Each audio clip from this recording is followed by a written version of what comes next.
आज जो हमारा विषय होगा शब्द गुरु और हमारे जो कर्म हैं। बहुत से सवाल आते हैं कर्मों के ऊपर कि गुरुजी क्या हमारे कर्म भी कट सकते हैं नामदान के बाद, नाम जपने के बाद, नाम सिमरन के बाद? ये बहुत बड़ा सवाल है, क्योंकि हर बंदा चाहता है कि मैं सुखी रहूं इस दुनिया में। मैं जिस भी गुरु के पास जाऊं वो गुरु मेरे सारे कर्म काट दे, मुझे दुख का चेहरा भी न देखना पड़े। तो ये बहुत बड़ी दुविधा होती है। देखो असल में क्या होता है कि साहिब कहते हैं सत्य नाम हृदय धरया और भयो पाप का नाश, जैसे चिंगारी अगन की और परी पुरानी घास। यानी कि सतनाम आपके हृदय में जैसी समाया वैसे ही पाप का नाश शुरू हो गया। कैसे होता है ये? कई संत ऐसे बोलते हैं कि सतनाम देते ही सारे पापों का नाश हो जाता है। अरे भैया, पापों का नाश हो जाता है, सर्दी जुकाम क्यों हो रहा है फिर? अगर आप हल्का सा बीमारी पड़ते हो तो वो भी आपके पाप कर्म का ही फल है। एक्सीडेंट हो गए, लोग मर गए, लेकिन अभी भी कहने में नहीं हट रहे वो लोग कि सतनाम हृदय धरया भयो पाप का। जब पाप का नाश हो गया तो एक्सीडेंट क्यों हुए इतने सारे? असल में इन वाणियों का गलत मतलब बताया गया लोगों को। सतनाम हृदय धरा भयो पाप का नाश, इसका मतलब क्या है कि जब सतनाम यानी कि जब आपके पास गुरु का नाम आ जाता है, जब गुरु का नाम आ गया तो पाप कर्म तो अपने आप पीछे हटने लग जाएंगे। ऐसे आप मीट खाते हो, अंडा खाते हो, नशे करते हो, गलत काम करते हो, व्यभिचार करते हो, इससे कर्म बनते हैं। जब गुरु आपके जिंदगी में आ गया तो ये कर्म तो ऑटोमेटिकली खत्म कर देगा वो, ये सब नहीं करना है। तो आने वाले जो कर्म है उनको आने नहीं देगा, और जो संचित कर्म है वो सिमरन के द्वारा उनका नाश करवा देगा। नाश करवा देगा इन द सेंस ये नहीं कि सारे आग लगा देगा और जल जाएगा वो, ऐसा नहीं होता। जैसे घड़े के चोट पड़ती है, कुम्हार घड़े को मारता है लकड़ी के उससे थापी से, और घड़े को अंदर से ही हाथ भी देता है सहारे के लिए। घड़े को मार भी पड़ती है और घड़े को सहारा भी दिया जाता है। इसी प्रकार सतगुरु होते हैं, वो कर्म काटते हैं। शूल जहां पे शूल की सजा है वहां पे सुई की सजा देते हैं। जैसे आपको शूल जाने वाला है, शूल की सजा आपको पता है क्या होता है? एक भाला होता है, भाले के ऊपर बैठाया जाता है, गुदा में से डालते हुए भाले को ऊपर मुंह से या सिर फाड़ के निकाल देते थे। इसको शूल की सजा कहते थे, भाले के ऊपर आदमी को बैठा देना। तो कहते हैं शूल की जो सजा है वो सुई में डाल देते हैं। यानी कि शूल नहीं घुसेगा, सुई घुसेगी। सुई जितना दर्द होगा। लेकिन क्या आप सुई लगवाना चाहोगे बिना किसी बीमारी के? हमें डॉक्टर सुई लगाता है, हम बीमार होते हैं इसलिए लगाता है, इसलिए हम लोग सहन भी कर लेते हैं सुई कि चलो कोई बात नहीं, डॉक्टर ने सुई लगाई है, मैं बीमार हूं इसलिए। अगर बिना बीमारी के, यानी कि आप ऐसे अच्छे खासे बैठे हो किसी होटल में या फिर कहीं बैठे हो और आपको कोई आदमी सुई चुभा दे आके, आप मरने मारने पे उतारू हो जाओगे कि तूने सुई कैसे चुभाई मेरे। क्योंकि आप एक सुई का भी दर्द बर्दाश्त करने को नहीं सहमत हो। आप चाहते नहीं हो कि सुई का भी दर्द लगे मुझे। इतना प्रेम हो गया है आपको अपने तन से, और कर्म करते हुए नहीं सोचते हो कि इस तन से कर्म कर रहा हूं तो इस तन से ही मुझे भुगतान भी करना पड़ेगा। वो कोई नहीं सोच रहा। कर्म करते जा रहे हो, लेकिन जब भुगतान की बारी आ रही है तो कह रहे हो कि ऐसा गुरु मिल जाए जो मेरे सारे कर्म काट दे। यही दुविधा है। गुरु कह रहा है कि शूल से सुई करूंगा, तो सुई भी तो भैया कष्टदायक होती है। या सुई में आनंद आता है? चुभा के देख लो अपने सुई, और कितनी सुई चुभेंगी इसका भी कोई अंदाजा नहीं। कितने कर्म कर रखे हैं सोचो। यानी कि अगर आप सच्चे पंथ में आते हो और आपको दुख दर्द भी आता है तो उसको सुई मानो, उसको सुई मान के उसको सहो, क्योंकि साहिब गुरु ने आपके शूल सुई में बदल दिया है।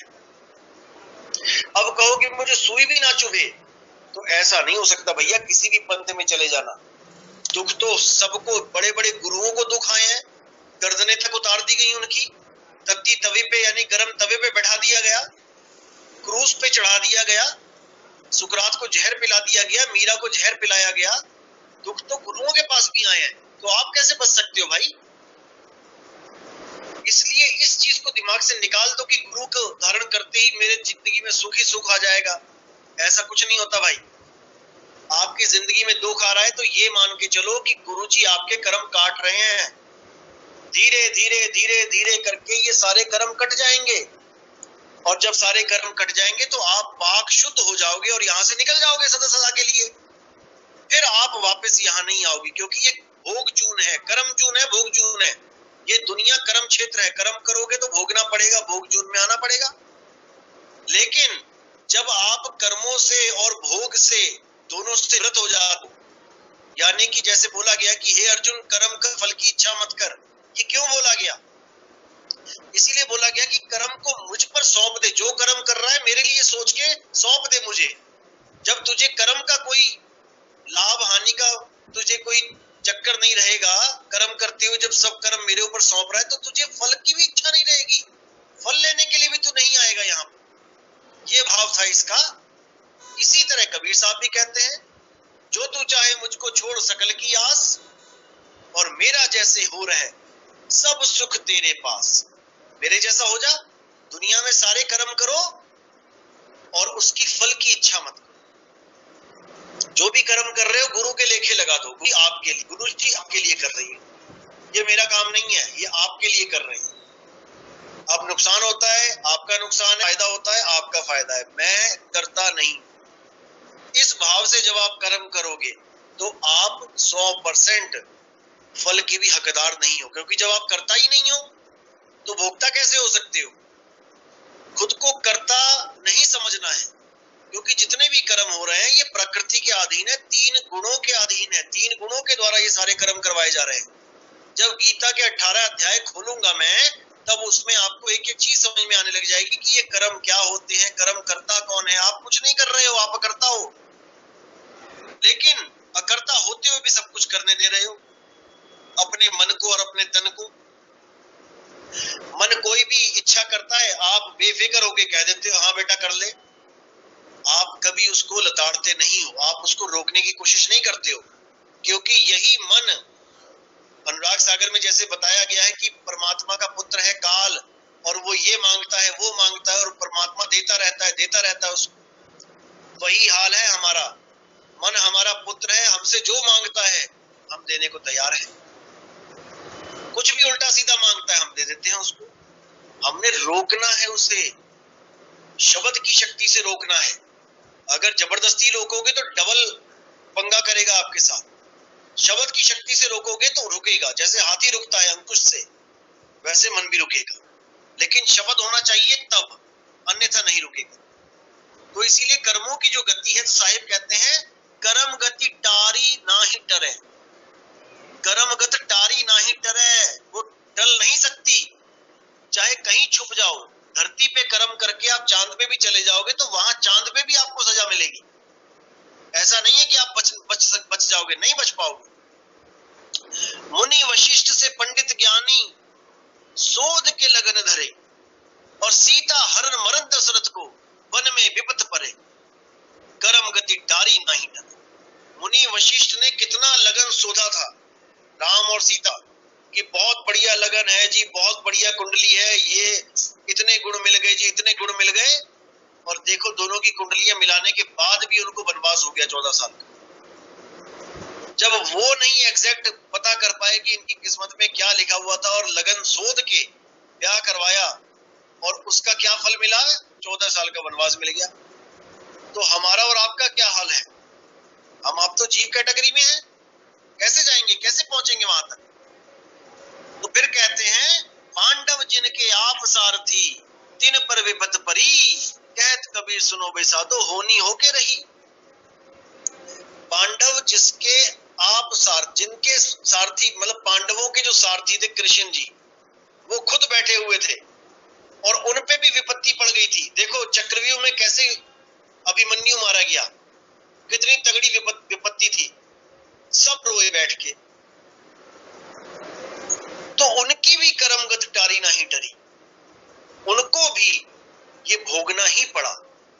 आपको और हमें भी भोगना ही पड़ेगा। इस सपने में मत रहना कि मदन जाओगे तो सारे कर्म कट जाएंगे, अभी ऐसा हो जाएगा वैसा हो जाएगा। नहीं, शूल से सुई होगी, इसमें कोई दो राय भी नहीं है। लेकिन सुई भी तो सदायक है।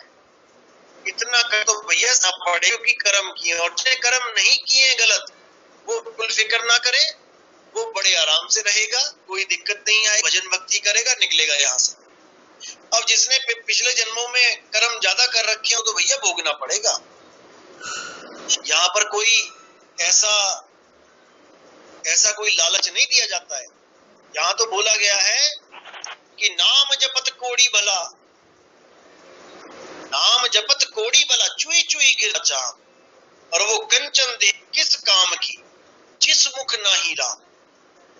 कि भैया नाम अगर तुम्हारे पास है तो तुम अगर कोड़ भी हो गया तुम्हें तब भी ठीक है, दुनिया तुम्हें नहीं छू रही है, कोई बात नहीं, तुम सिमरन कर रहे हो। ये शरीर राजा का भी छूटेगा, रंक का भी छूटेगा, ये शरीर साधु का भी छूटेगा, डाकू का भी छूटेगा, सबका छूटेगा, कोड़ी का भी छूटेगा। लेकिन जो कोड़ी भजन कर रहा होगा उस कोड़ी का ये शरीर अंतिम बार छूटेगा, इसके बाद वो कोड़ी भी जन्म मरण में नहीं आएगा। तो वो राजा से लाख गुना अच्छा है। जो राजा बार बार कुत्ता बिल्ली बकरा गधा बन के आएगा, उस राजा से लाख गुना अच्छा है वो कोड़ी जिसका ये आखिरी जन्म है। तो इसलिए कर्म भोगने पड़ेंगे, लेकिन गुरु की दया आपके साथ होगी। घड़े के ऊपर मार पड़ेगी, क्योंकि घड़े को गोल करना है, गोल करेंगे तभी घड़े की कीमत पड़ेगी। लेकिन घड़े के अंदर हाथ भी होगा, सहारा भी होगा।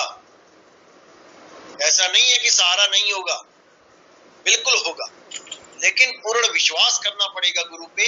जहां हाथ कटने की बात आएगी वहां उंगली कटेगी, जहां पैर कटने की बात आएगी वहां अंगूठा कटेगा, और जहां गर्दन कटने की बात आएगी वहां पे हाथ कटेगा। ऐसे मान के चलो।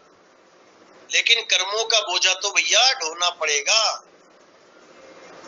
क्योंकि बहुत सारे लोग कहते हैं ऐसे ऐसे ऐसे हो जाए वैसे हो जाए, सब कुछ होगा। गुरु की दया होती है, वो बहुत कुछ करता है। अभी एक पुलिस वाले का हाथ कट गया, देखो पूरा हाथ ही अलग हो गया, कितना बड़ा कर्म था उसका, गला कटना था, लेकिन हाथ पे ही परमात्मा ने उसका हाथ कटवा दिया। और देखो परमात्मा की दया की उसका हाथ लग भी गया, जुड़ भी गया, गुरु की दया। तो हाथ कटा भी और जुड़ भी गया, और थोड़े दिनों में हाथ बिल्कुल ओके हो जाएगा। कितना बड़ा कर्म था, एकदम सामने आ गया। अगर वो गर्दन पे चला देता तलवार तो सोचो क्या होता, लेकिन उसके हाथ पे चल गई, हाथ कट के अलग गिर गया, लेकिन कर्म अच्छे थे, वही हाथ दोबारा लग गया।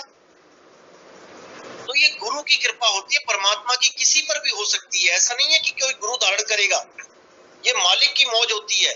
अब कई लोग कहते हैं जी हमारे गुरु जी के पास जाते ही मनोकामना सिद्ध हो जाती है, हमारे मन के जो ख्वाहिशें होती पूरी हो जाती हैं। अरे आप किसी मंदिर में जाओ, कोई भी ले लो, माता वैष्णो देवी देख लो, नैना देवी देख लो, और भी कितने मंदिर हैं, आप देखोगे कि वहां पे कुछ लोग तो आराम से पैदल जा रहे होंगे, और कुछ लोग आप देखोगे जो लेट लेट के जाते हैं। आदमी लेटता है, वहां पे पत्थर से निशान लगा देते हैं, उसके बाद जहां निशान लगाते हैं फिर वहां से खड़ा होके फिर आगे लेटता है। लेटते लेटते लेटते 4, 5, 7 किलोमीटर दूर वो उस मंदिर तक पहुंचता है। क्यों पहुंचता है वहां पे? वो लेट के क्यों जा रहा है? क्योंकि उसकी मनोकामना पूरी कर दी गई है, उसकी मनोकामना पूरी हो गई उस मंदिर से, इसलिए वो लेट के जा रहा है। तो अगर वो भी ये कहने लग जाए कि यहाँ पे आओ और हर मनोकामना पूरी हो जाएगी, तो क्या गुरु वाले गुरु को छोड़ के वहां चले जाएंगे? अरे भाई, मनोकामना पूरी होना अलग चीज है, भक्ति पूरी होना अलग चीज है, सत भक्ति होना अलग चीज है। असली भक्ति बड़े बड़े संत महात्माओं नहीं मिल पाई, वो भी विवेक नहीं कर पाए कि मैं कर क्या रहा हूं। यहाँ पे 4 नाम 5 नाम 10 नाम जप के चले गए दुनिया से, बड़े बड़े संत महात्मा, उनको भी समझ में नहीं आया कि ये 52 अक्षर का जाल क्या है। इसीलिए साहिब ने बार बार चिताया कि जो नर पड़े 52 के फेरा, सो नर जानो काल के चेरा। जब तक 52 अक्षर से अलग करने वाला गुरु नहीं मिल गया, जब तक आप मुक्ति को प्राप्त नहीं कर सकते। जब 52 का टूटे डोरा, सहजे छूटे काल झकोरा, फिर नहीं आए फिर नहीं जाए, और सार शब्द में रहे सब। जो मैंने कल रात में सत्संग डाला है कि शब्द में कबीर साहब का वास है, इसी का उदाहरण है ये। सुरति समाये शब्द में। कई लोग कहते हैं हम शब्द में समा जाएंगे, जैसे बूंद समुद्र में समा गई तो हम क्या करेंगे वहां पे, हम तो बोर हो जाएंगे। अरे भाई वहां पे कोई कर्म ही नहीं है, वहां नी कर्म हो जाओगे, नी तत्व हो जाओगे, अपने आनंद में रम जाओगे, अपने असली आनंद को प्राप्त करोगे, जिस आनंद के लिए तुम भटक रहे हो। अब कोई कहे कि पानी पी के क्या होगा, गला ही तो गीला होगा। अरे भाई जिसे प्यास लगी है उसके लिए तो गला ही गीला करना है। जिसको प्यास लगी है वो पानी के लिए कुछ भी कर सकता है। मरते हुए बंदे से पूछो जरा, जो प्यास से मर रहा है, कि एक गिलास पानी के बदले तुम क्या दोगे, उस सारी दौलत को तैयार हो जाएगा। इसीलिए साहिब ने बोला है कि बूंद समाना समुद्र में, जानत है सब कोई, और समुद्र समाना बूंद में, पूछे बिरला कोई। जब पूरा समुद्र बूंद में समा तो आपकी ऐसी हालत हो जाएगी कि मैं बता नहीं सकता। ऐसे आनंद में नाच उठोगे कि मैं बता नहीं सकता, क्योंकि अभी खाली बैठे हो, अभी कुछ पता ही नहीं आनंद नाम की चीज क्या है। लोगों ने शरीर को आनंद का खेल बना के रख दिया। शरीर से आनंद लेना थे, तत्वों से आनंद लेना चाहते हैं। कब तक मिलेगा आनंद भाई शरीरों का? शरीरों से आनंद तब तक मिलेगा जब तक तुम्हारे पास शरीर है, और जब शरीर नहीं रहेगा फिर क्या करोगे? फिर भटकोगे। इसलिए साहिब ने बार बार बोला तत्वों के आनंद से परे हो जाओ, निही तत्व को जानो। निही तत्व का जो आनंद है वो सब आनंदों में सर्वश्रेष्ठ है, उसके जैसा कोई आनंद नहीं। लेकिन वो तब प्राप्त होता है जब गुरु की दया होती है, भक्ति की लगन होती है, परहेज किया जाता है। जो चीजें परहेज की बताई गई हैं उससे परहेज किया जाता है। जैसे आपका गला खराब हो गया, बहुत ज्यादा गला खराब हो गया, खांस खांस के बुरा हाल है, डॉक्टर के पास चले गए, सबसे बढ़िया डॉक्टर, पूरी दुनिया का सबसे अच्छा डॉक्टर, उसने आपको दवाई ली, आप दवाई खा रहे हो, 1 महीना हो गया लेकिन ठीक नहीं हो पा रहे हो। अब डॉक्टर के पास गए, डॉक्टर साहब कैसी दवाई लिखी आपने? मैं ठीक ही नहीं हो पा रहा हूं। तो डॉक्टर ने कहा क्या क्या खा रहे हो भाई तुम? तो उसने बोला जी मैं अचार खाता हूं रोज खाने के साथ। तो डॉक्टर ने कहा भाई तू अचार खाता है तो तू ठीक कैसे होगा, पर्चा तो देख। पर्चे पे लिखा पड़ा था परहेज। परहेज में लिखा था खटाई और अचार इन चीजों से दूरी रखनी है, ठंडी चीजों से, कोल्ड ड्रिंक से दूरी रखनी है, नहीं खानी है, नहीं पीनी है, जब तक ये इलाज चल रहा है तब तक। लेकिन परहेज कोई नहीं कर रहा है, परहेज कोई नहीं कर रहा है। सब चाहते हैं बस हमें नाम मिले और हमें परमात्मा भी मिल जाए। अरे भाई जो चीजें मना करी हैं क्या तुम उसको अच्छी तरह उसको मना कर रहे हो अपने मन को कि नहीं करना है? ये बिना परहेज के कोई दवाई काम नहीं आती भाई। परहेज इलाज से बेटर होता है। जब तक परहेज नहीं करोगे, इस मन को मोड़ोगे नहीं, जब तक बात नहीं बनेगी। इस पर लगाम तो लगानी पड़ेगी। मीट, अंडे, दारू, गांजा, अफीम, चरस, भांग, शराब, ये सब छोड़ना पड़ेगा। अंडे, मछली, पता नहीं क्या क्या खा रहे हैं लोग, ये सब छोड़ना पड़ेगा। अगर एक पीस भी मीट का तुम्हारे मुंह में चला जाता है तो कहते हैं 100 जन्म की भक्ति नाश हो जाती है भगत की। 100 जन्म की भक्ति जीरो आती है अगर एक पीस मीट चला गया मुंह में। गलती चला गया माफी है, नहीं पता लगा गलती से चला गया माफी है, लेकिन अगर जानबूझ के गया है फिर नहीं। हेलो, बिल्कुल भी नहीं। आपकी आवाज नहीं आ रही है। कोई बात नहीं, दोबारा सत्संग भेज दूंगा तब सुन लेना। तो चलो आज का सत्संग यही समाप्त करते हैं। आज जो हमारा विषय होगा शब्द गुरु और हमारे जो